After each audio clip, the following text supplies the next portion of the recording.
Hello everyone, Indian किचनमध्ये स्वागत आहे तुमचं। आज मी तुमच्याशी शेअर करणार आहे रबडी तडका रेसिपी। तर व्हिडिओ लास्टपर्यंत बघा, कुठेही स्किप करू नका आणि चॅनलवर नवीन असाल तर लाईक, शेअर आणि सबस्क्राइब करायला अजिबात विसरू नका। चला तर व्हिडिओला सुरुवात करूया।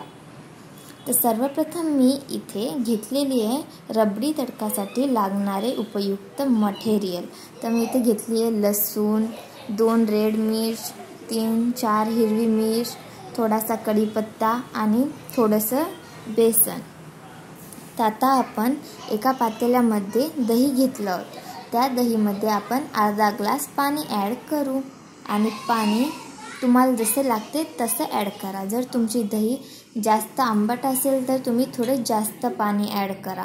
आमची दही तेवढी जास्त आंबट नाही म्हणून आम्ही फक्त अर्धा ग्लास पाणी ॲड केलेलं आहे। पाणी ॲड केल्यानंतर चांगल्या प्रकारे या झेरणीच्या सहाय्याने हलवून घ्या।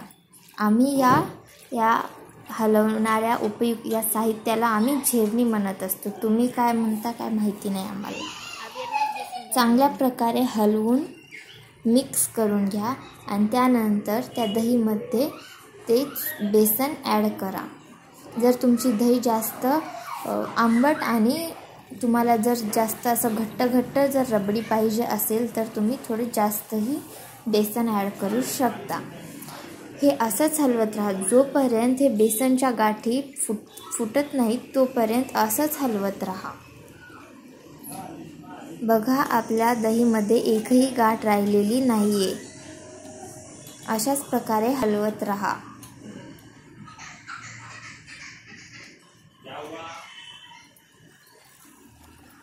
जेवढं जास्त तुम्ही दहीला हलवत राहाल तेवढी जास्त रबडी चांगली होईल आणि टेस्टही खूप छान लागेल।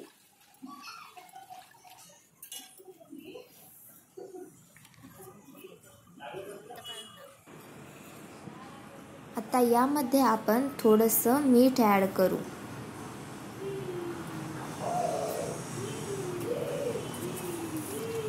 आणि परत हलवून एकदम चांगल्या प्रकारे मिक्स करून घेऊ। आता आपण हिरव्या मिरच्या आणि लसूण एका खलबत्त्यामध्ये चांगल्या प्रकारे एकदम बारीक होईपर्यंत असं वाटून घेऊ। जर तुम्हाला जास्त तिखट कढी आवडत असेल तर तुम्ही जास्त मिरच्या टाकू शकता आणि लसूणचा प्रमाण हे थोडं जास्तच असायला पाहिजे, जेणेकरून लसूणनी प्रत्येक भाजीला टेस्ट एकदम चांगली येत असते।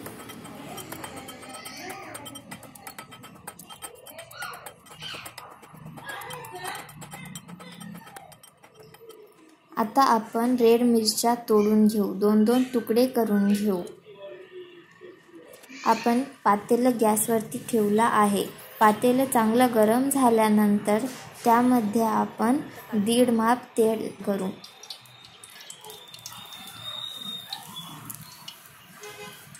तुम्हाला जर जास्त तेलकट खायची सवय असेल तर तुम्ही जास्तही तेल ॲड करू शकता आणि जर तुम्हाला तेलकट खाऊ वाटत नसेल तर याच्यापेक्षा कमीही तेल ॲड करू शकता। तेल चांगलं तापल्यानंतर यामध्ये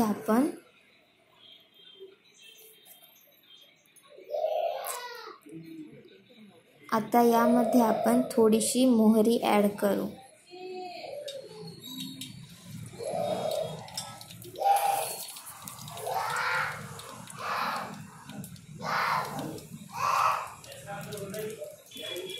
आता आपण यामध्ये थोडासा जिरा ॲड करू आणि नंतर त्या रेड मिरच्या याच्यामध्ये टाकून देऊ।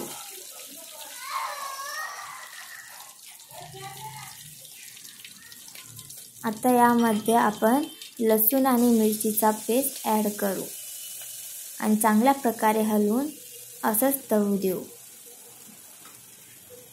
आता कढीपत्ता टाकू।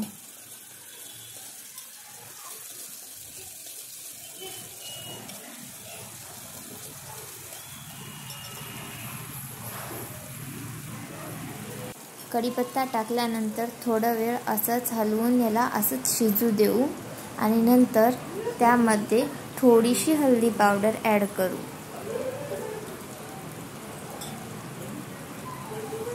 हळदी पावडर ॲड केल्यानंतर चांगल्या प्रकारे मिक्स करून घेऊ।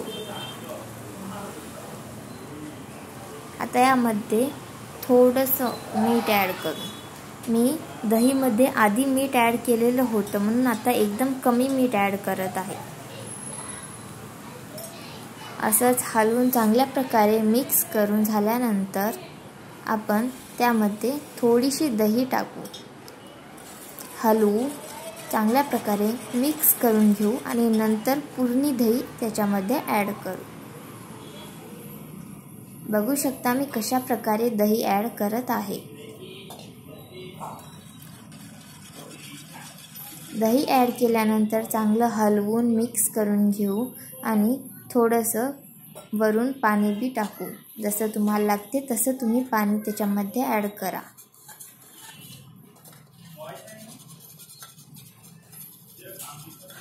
बघा आपल्या कढीला किती छान कलर आलेला आहे आणि कढीला उकळी यायला सुरुवात झालेली आहे। अशा प्रकारे रबडी तडका तयार होतो।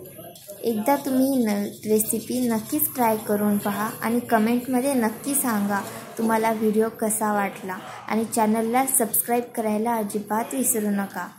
आणि तुम्हाला जर व्हिडिओ आवडला तर जास्तीत जास्त लोकांपर्यंत शेअर करा।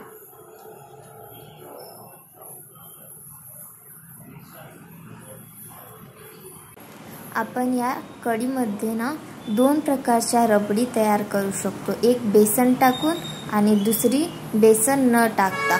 ज्या कढीमध्ये आपण बेसन टाकतो त्या कढीला आपल्याला जास्त वेळ उकळी येऊ द्यावं लागते आणि ज्या कढीमध्ये आपण बेसन टाकत नाही त्या कढीला थोडंसं म्हणजे फोडणी दिल्यानंतर लगेच गॅसच्या खाली घ्यावं लागतं।